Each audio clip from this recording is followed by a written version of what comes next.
Salut à tous, j'espère que vous allez bien. Aujourd'hui on se retrouve dans une nouvelle vidéo pour parler de la gestion de la charge de travail dans les études supérieures, mais ça peut aussi vous servir au lycée.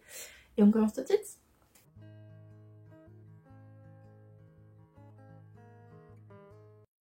Alors, première chose, j'aimerais juste pointer du doigt quelque chose qui me semble important. C'est en fonction du type de travail qui vous est demandé, l'organisation sera forcément pas la même.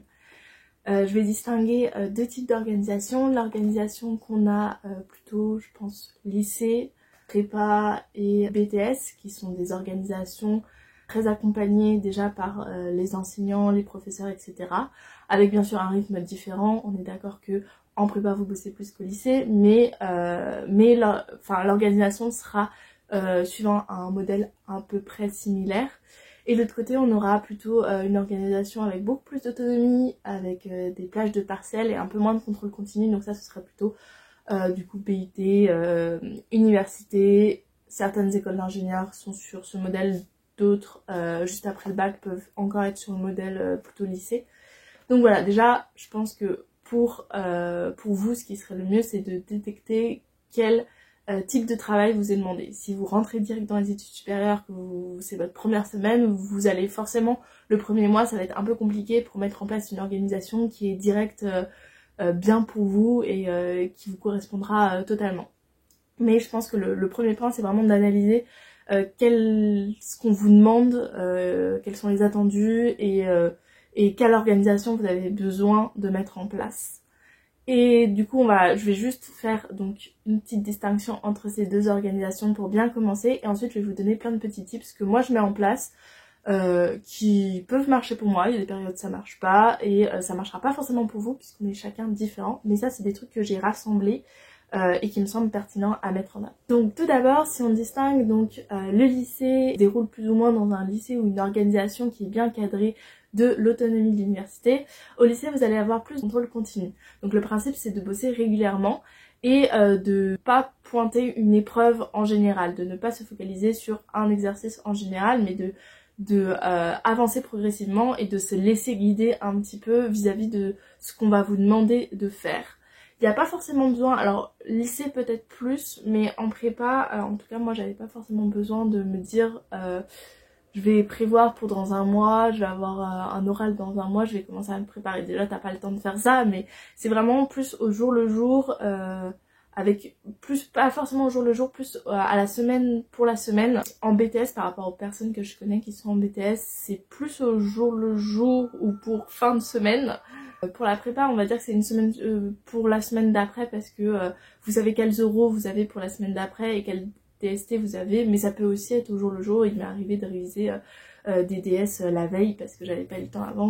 Donc en fait l'organisation va plus être tournée sur le mental, votre motivation, pas sur le fait forcément de prévoir et de faire des plannings, mais plus sur le fait de s'y mettre et d'être dans les meilleures conditions pour travailler, bien que ce soit mentalement, physiquement, etc. Et de l'autre côté, pour ce qui est de l'autonomie et de l'université, etc., je pense que le mieux, c'est vraiment, pour moi, c'est prévoir. C'est parce que personne va vous dire vous allez faire un DS la semaine prochaine, ça se trouve ce sera dans un de vos mails que vous avez reçus il y a longtemps, etc. Donc en fait, faut être attentive, faut prendre en main son parcours, son cursus. Ça c'est la distinction que je fais, mais après tous les petits points que je vais aborder peuvent convenir aux deux types d'études dont je parle. Donc la première chose, je pense que c'est essentiel, je pense que j'en parle un petit peu trop, c'est se connaître, savoir comment vous êtes, savoir ce dont vous avez besoin. Donc ça marche pour les études supérieures, pour choisir sa voie, ça marche aussi pour travailler pour son organisation. C'est-à-dire savoir est-ce que vous êtes plutôt quelqu'un qui a du mal à se concentrer le matin et qui bosse tard le soir après manger et vous êtes bien dans votre petit monde pour travailler. Est-ce que vous n'êtes pas du tout motivé à travailler le soir, vous avez plutôt envie de dormir vers 22h et du coup vous n'êtes pas du tout motivé et par contre vous levez tôt et bossez le matin, ça vous convient mieux. Moi je suis plus de ce côté-là. Si j'en avais vraiment besoin, je serais prête à même... Enfin, ça m'arrive des fois de commencer à midi, par exemple, mais je vais me lever à 7h, comme si je commençais à 8h, Et donc à 8h je commence à travailler et j'ai fait mon planning, etc. Parce que je sais que je travaille beaucoup plus le matin. Et ensuite par exemple j'ai un cours on va dire de 12h à 16h, enfin j'ai des cours de 12h à 16h. Et ensuite je me dis après je vais encore bosser 1 heure ou deux. Mais après je vais me garder du temps le soir parce que le soir c'est vraiment pas un moment où je suis productif et j'ai besoin aussi d'être tranquille, etc. Donc voilà, se connaître, savoir quand on est le plus apte à travailler, ce qui est pratique après pour prévoir et faire des plannings et des listes, etc. Et donc il faut savoir aussi créer son rythme. Il faut savoir se dire là je vais bosser à telle heure, de telle heure à telle heure, je vais faire ce type de devoir parce que à cette heure-là, je serais plus motivée par exemple à faire une dissertation qu'à apprendre par cœur. Moi je sais qu'apprendre par cœur le matin c'est très compliqué pour moi. Par contre quand je reviens des cours, que j'ai passé 1 heure à écouter quelqu'un parler et répéter des phrases, c'est mieux pour moi. Donc savoir quand vous avez envie faire tel devoir ou tel devoir à l'avance. Ça peut être compliqué de prévoir à ce point-là. Savoir s'organiser, donc je pense que c'est le point le plus important. Et quand je parle d'organisation, je parle plus de, encore une fois, prévoir, planning, etc. Alors moi j'ai plusieurs types, j'en ai noté 3. Ça m'arrive de faire plus, mais avant de commencer à dire il faut faire des listes, des plannings, etc. Il y a des personnes qui ne suivent pas du tout les plannings, qui en font, qui ne les suivent pas. Il y a des personnes qui se disent c'est pas pour moi, j'en fais même pas, etc. Moi je suis plutôt du genre à faire beaucoup de listes et à des fois ne pas m'y tenir, des fois je m'y tiens. Donc c'est un petit peu compliqué de ce point de vue là. Je pense que si vous voulez être vraiment bien organisé et que vous n'avez pas encore testé liste, planning, etc. Même si ça vous stresse un peu, prenez le temps. C'est bien sûr avant de bosser ou même la veille. Moi souvent je me fais des listes la veille pour le lendemain. Et vous faites votre petite liste, votre petit planning pour être au mieux et pour le lendemain pas vous dire je commence par quoi. Au moins vous serez guidé un petit peu. Donc le premier truc important c'est les listes. Les listes c'est très simple. C'est vous prenez une feuille, vous notez la date, le jour et vous dites tout ce que vous avez envie de faire pour... Alors moi je sais que je regroupe des fois 2 jours par exemple pour le week-end. Ça m'arrive aussi de faire des listes sur une semaine. Par exemple je suis en train de bosser là cette semaine-là et je me dis ça en fait cette semaine j'aurai pas le temps. Je mets pour la liste de la semaine prochaine et j'y reviendrai au moment où je devrais répartir par rapport au jour. Donc moi c'est vraiment un niveau on va dire très poussé de liste. Mais vous pouvez faire juste des petites listes de ce que vous devez faire. Pensez à ne pas mettre forcément que les trucs de cours. Si vous avez par exemple un appel important tel jour, mettez-le dans votre liste parce que ça va vous prendre du temps et que tout ce qui vous prend du temps vous en prend aussi sur le travail, donc autant tout lister bien. Souvent les listes ne sont pas adaptées à votre journée, soit elles sont trop courtes, soit elles sont trop longues, elles sont jamais parfaites. Il y a des trucs, vous n'allez pas pouvoir les faire pour le lendemain, vous l'avez mis dans votre liste, vous avez été soit trop ambitieux, soit pas assez ambitieux. Alors le mieux c'est d'être le moins ambitieux possible, mais tout en étant réaliste. C'est-à-dire, je fais ma journée, j'ai eu une petite liste de trucs à faire, et j'arrive milieu d'après-midi et j'ai déjà fini ma liste. Moi, très personnellement, j'ai fini ma liste. Je vais avoir une petite culpabilité de me dire non mais peut-être que j'aurais pu mettre plus de trucs, etc. Mais je vais peut-être faire un petit truc et ensuite direct je vais abandonner, je vais me mettre, je vais lire, je vais regarder un film et je vais pas faire ce que je devais faire au départ, c'est-à-dire être le plus efficace possible dans ma journée alors que j'aurais eu encore du temps pour bosser. Donc ça c'est le premier cas de figure. Le deuxième cas de figure c'est le fait, vous avez trop rempli votre liste. Vous arrivez, il est 22h, vous avez encore 5 trucs à faire sur votre liste. Vous allez vous coucher forcément à un moment sans avoir fini votre liste et vous allez être désespéré, vous avez déjà pris du retard pour le lendemain. Ça c'est pas bon non plus. Donc les deux cas de figure sont pas bien, donc le but c'est d'être le plus juste possible mais tout en enlevant un petit peu.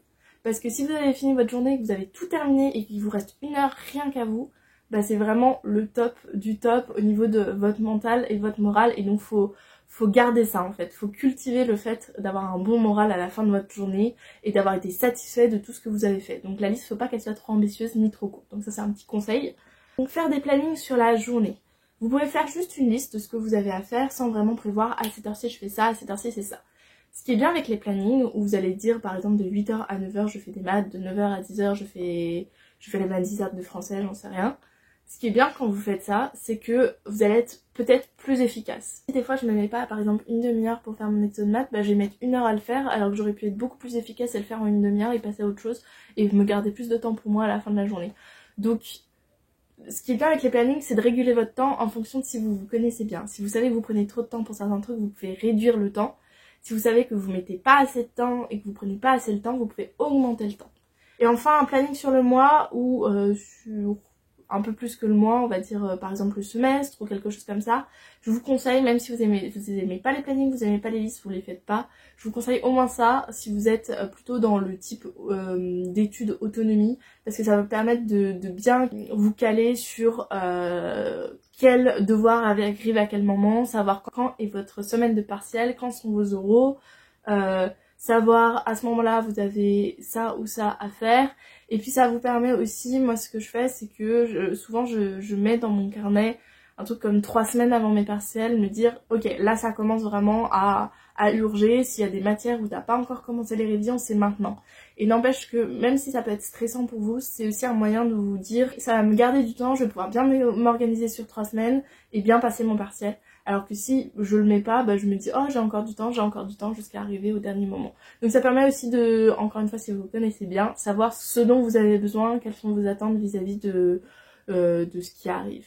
Un planning sur le mois ça peut être très stressant quand vous êtes je trouve en prépa parce que c'est pas forcément nécessaire. Ça, sur la semaine plus, sur savoir quand vous avez tel oraux, tel DST, etc. Mais sur le mois ça peut être très, très angoissant. Donc pas forcément nécessaire. Pour ce qui est du lycée, ça peut être nécessaire. Je pense la semaine c'est le mieux. Ou 2 semaines, 3 semaines. BTS pareil, je pense que ça peut être angoissant si vous faites sur un mois. Mais après c'est à vous de vous connaître et de savoir ce dont vous avez besoin. Donc ça c'était pour l'organisation du style liste, planning sur la journée, planning sur le mois. Donc ça c'est au niveau de l'organisation. Il y a 2 règles d'or pour travailler et pour supporter une charge de travail très forte. La première règle d'or, c'est se laisser du temps pour soi. Que ce soit en prépa, au lycée, au BTS, à l'université, en école d'ingénieur post-bac, en école de commerce post-bac, peu importe la formation que vous ferez, vous devez vous laisser du temps pour vous tout en étant bien sûr raisonnable si vous pouvez passer votre année. Après ça dépend aussi des études que vous faites. Si vous faites prépa, enfin le temps que vous aurez pour vous sera pas aussi grand que si vous faites une autre formation. Mais c'est super important d'avoir du temps pour soi. Parce que ça va vous vider le cerveau et ça va vous permettre de partir sur de bonnes bases.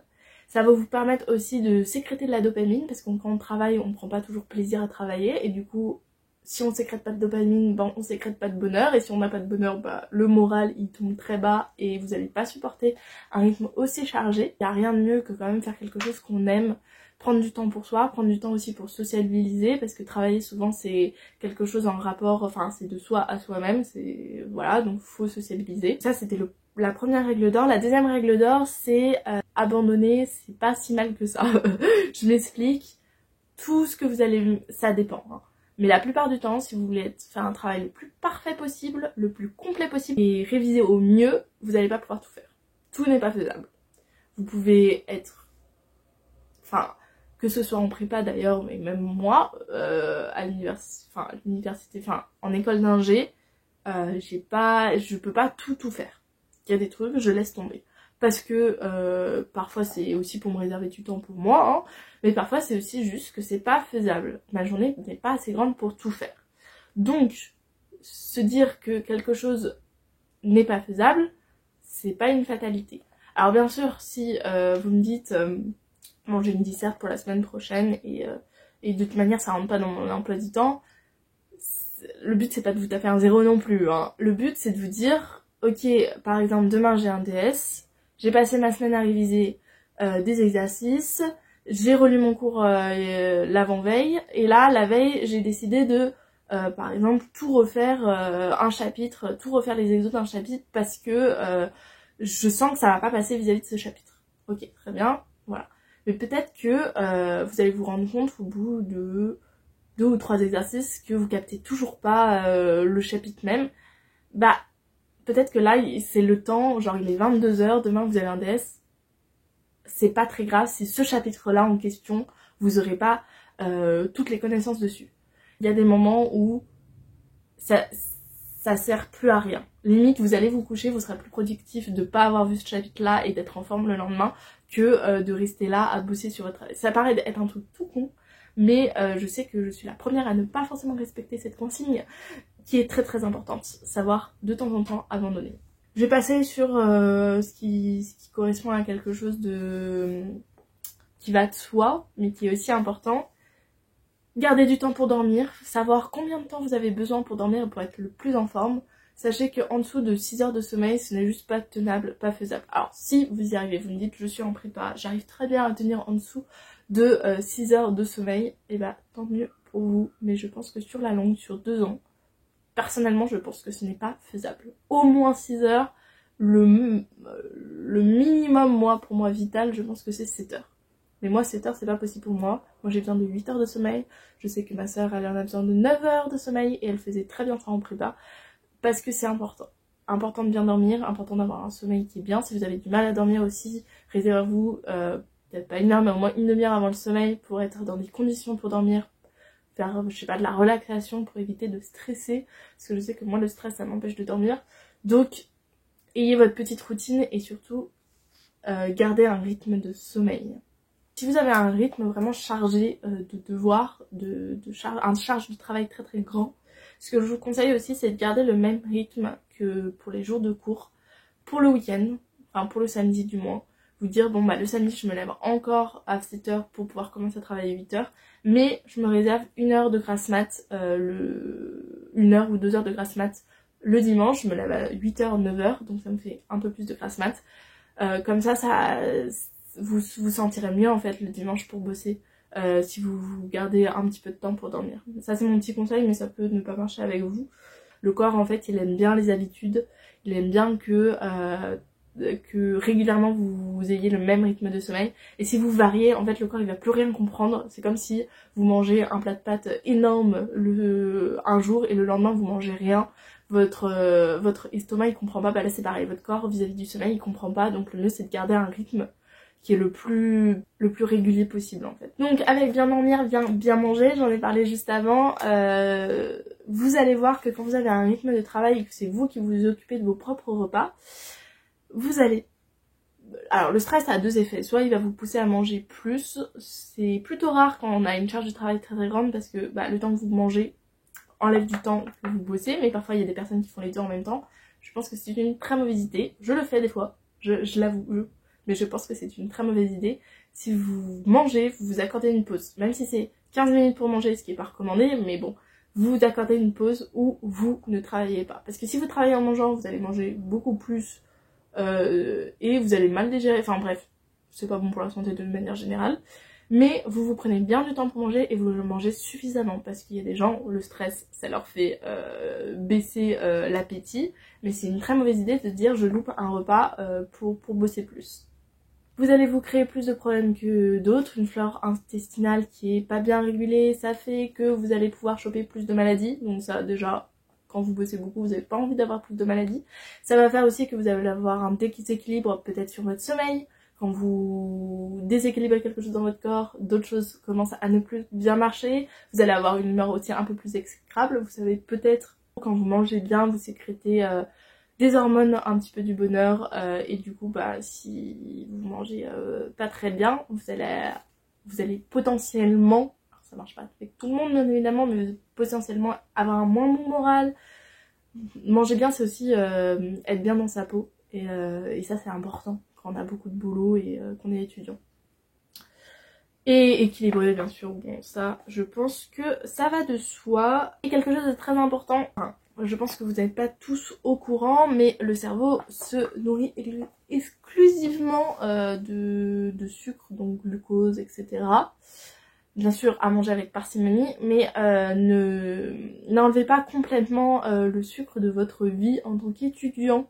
Même si vous voulez bien manger, etc., gardez-en, que ce soit d'ailleurs des sucres genre du style des fruits ou peu importe, mais gardez du sucre, des compotes par exemple, c'est vachement bien, parce que c'est ce que le cerveau aime particulièrement, et ça va vous permettre donc de faire tourner très bien votre cerveau, et aussi d'éviter les crises d'hypoglycémie, qui sont très fortes si vous bossez beaucoup. Et le dernier petit truc avant de passer à la partie essayer de vous aider à vous motiver pour travailler, c'est tout simplement avoir des petits rituels ou des petites habitudes qui vont vous rendre un peu plus heureux. Je sais que j'ai beaucoup parlé de bonheur dans ce truc, mais je sais que travailler c'est pas évident, c'est compliqué. Et donc avoir ces petits rituels, par exemple moi c'est me faire une tisane le matin avec des petits gâteaux, etc. Et être sur Insta ou lire sur mon téléphone avant de commencer bien la journée, ça m'aide à me dire bon ok là c'est fini, je vais aller bosser. Mais ça peut être d'autres habitudes, boire une tisane en même temps que vous bossez. Je connais pas toutes les habitudes de tout le monde, moi je vous dis ce qui marche avec moi, mais ouais, avoir vos petits rituels, vos petites habitudes, si c'est faire du yoga avant d'aller dormir, si c'est prendre votre petite douche, je sais pas, en rentrant des cours, je sais pas, il y a plein de rituels.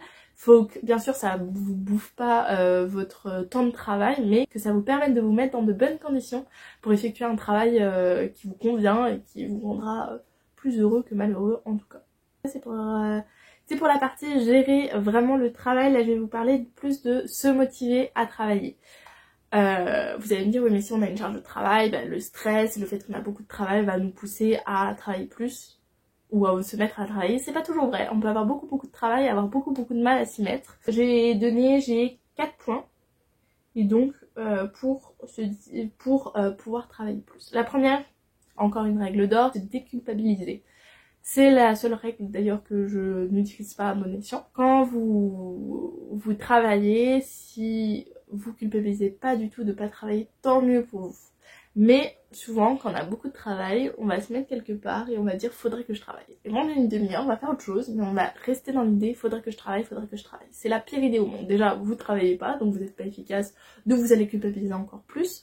En plus, se culpabiliser, c'est se démoraliser. Quand on n'a pas le moral, on n'est pas dans de bonnes conditions pour travailler et pour faire un travail efficace, enfin bref, tout ce qui va pas. Le mieux, c'est encore une fois, moi je trouve, pour réduire la culpabilisation, c'est de faire un planning. C'est-à-dire de me réserver un temps où je fais pas le travail et du coup je pense pas du tout à mon travail, et des temps où je travaille. Ça c'est une manière de déculpabiliser. Si vous en avez d'autres que vous connaissez, n'hésitez pas d'ailleurs à les mettre en commentaire, utilisez pour vous, mais en tout cas ne pas culpabiliser de ne pas travailler ou ne pas culpabiliser de ne pas être efficace parce que ça va vous rendre moins efficace et ça va pas vous motiver encore plus à travailler, hein, de vous culpabiliser de ne pas travailler. Utilisez le stress à bon escient. Tout simplement, si vous êtes une personne normale, on va dire, que vous stressez de manière relativement normale, c'est-à-dire pas trop et pas assez, puisque le stress a du bon, eh bien, utilisez votre stress pour travailler de manière efficace. Mais il faut que, encore une fois, le stress ne vous bouffe pas, ne vous démoralise pas. Il faut qu'il vous permette de vous dire, là j'ai un contrôle, il me stresse, mais je vais bosser à fond et je vais tout déchirer, tout simplement.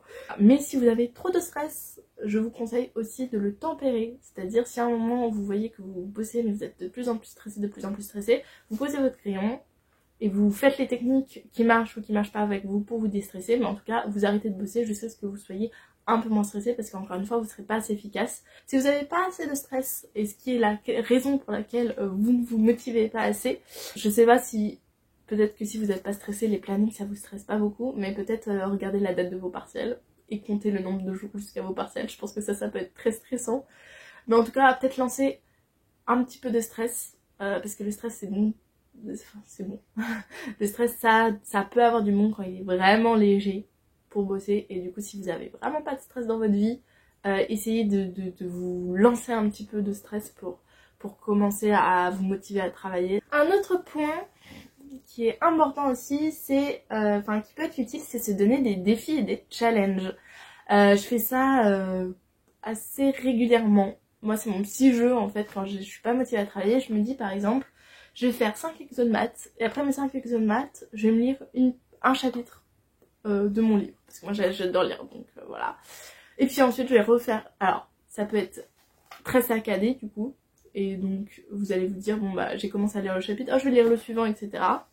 Si vous vous tenez, ça peut aussi être un challenge, parce que je vais me dire je vais bien faire mon exo, et une fois que j'aurai fini mon exo, j'aurai la satisfaction de l'avoir fini, et j'aurai le plaisir de pouvoir faire ce que je m'étais dit que j'allais faire. Ça peut aussi être sur une journée, par exemple je sais que il m'arrive très régulièrement le week-end ou même le soir quand je suis avec mes parents de regarder des films, des séries avec eux, et c'est mon petit plaisir à moi, et du coup je me dis tiens regarde tu bosses beaucoup mais ce soir tu vas pouvoir passer ton temps à ne rien faire, à étaler devant la télé, donc voilà. Pour ceux qui font du sport, ça peut être aussi bien, ce soir j'ai mon sport et tout, j'ai envie d'y aller et tout, donc je vais bien bosser, et ensuite j'ai la satisfaction de ce qui se passe le soir. c'est plein de petits tips comme ça qui peuvent être pas mal. Un truc qui marche aussi super bien avec moi et qui peut marcher avec vous, c'est travailler en groupe. Alors ça peut être travailler sur le même sujet en groupe, donc un groupe de travail pour avancer sur quelque chose que vous avez du mal à faire. Puis quand vous travaillez en groupe, souvent il y a quelqu'un qui va lancer une petite blague, ça va vous distraire et vous permettre ensuite de vous reconcentrer sur ce que vous êtes en train de faire, donc ça c'est pas mal. Et il y a aussi ce que j'ai noté, le coworking, donc c'est par exemple des personnes qui bossent pas la même chose que vous, pas dans la même filière, vous n'allez pas bosser ensemble, mais vous allez être sur la même table et vous allez vous donner les mêmes horaires, ce qui permet ensuite de vous motiver. Si vous savez que quelqu'un bosse en face de vous, ça peut vous motiver, vous, à vous mettre à une table, à bosser, et pareil, de temps en temps, vous allez pouvoir vous faire une petite blague ou parler, ça va vous permettre de vous faire une petite pause dans vos révisions, parce que souvent quand on est tous à une table, on fait pas une pause efficace. Par exemple, on va regarder son téléphone sur Insta, on va y rester pendant une demi-heure, on n'a pas avancé notre exo. Alors que si vous parlez avec quelqu'un, ça, vous pouvez aussi ne pas être efficace, mais ça peut aussi être efficace. Petite blague, petite conversation, et puis on retourne à nos devoirs. Et le dernier truc, qui est un conseil tout bête, que vous allez trouver assez peut-être trop évident, c'est n'ayez pas peur de perdre du temps. Il y a des fois vous n'allez pas être efficace, c'est comme ça, mais à chaque fois que vous n'allez pas être efficace, vous allez voir que par exemple vous rentrez de votre cours de, je sais pas, de philo, il vous a complètement retourné le cerveau, vous n'êtes pas motivé à bosser, vous n'allez pas bosser pendant une demi-heure, vous allez faire autre chose, lire, regarder votre téléphone, faire quelque chose de pas du tout efficace pour le boulot. Bah vous dites pas oh non c'est la catastrophe, déjà ne culpabilisez pas, et ne vous dites pas oh non j'ai perdu tant de temps, parce que de toute façon le temps ça ne se récupère pas, donc c'est perdu, c'est bon, pas besoin de se lamenter dessus. Par contre ça va vous permettre quelque chose, c'est l'apprentissage de vous-même. Savoir que par exemple après le cours de philo, il faut pas vous mettre un travail qui est trop élevé, parce que de toute manière vous ne le ferez pas de façon efficace. Peut-être que après la philo, vous allez vous faire toutes les tâches chez vous que d'habitude vous faites pas, avec par exemple une vidéo, de la musique sur les oreilles, vous allez défaire votre lave-vaisselle, etc. Parce que vous serez pas efficace à travailler, mais ces choses-là, faut les faire et elles vous prennent de temps après sur votre travail. Donc essayez de répartir et encore une fois de vous connaître au mieux, je pense que c'est vraiment le conseil principal de cette vidéo. Voilà, j'espère que cette vidéo vous aura aidé, j'espère que j'aurais pas été trop brouillon, que je vous aurai donné de bons conseils, des conseils peut-être qu'on retrouve pas forcément partout. Je vous avoue que j'ai pas du tout préparé cette vidéo en fonction de d'autres vidéos ou de d'autres personnes. J'ai juste demandé des petits tips à ma famille s'ils en avaient et pour un peu les corréler avec ce que moi j'ai l'habitude de faire. Et c'est tout, c'est vraiment que vis-à-vis de mon expérience, donc je sais pas si ces conseils vont vous aider, mais j'espère fortement qu'ils vous aideront.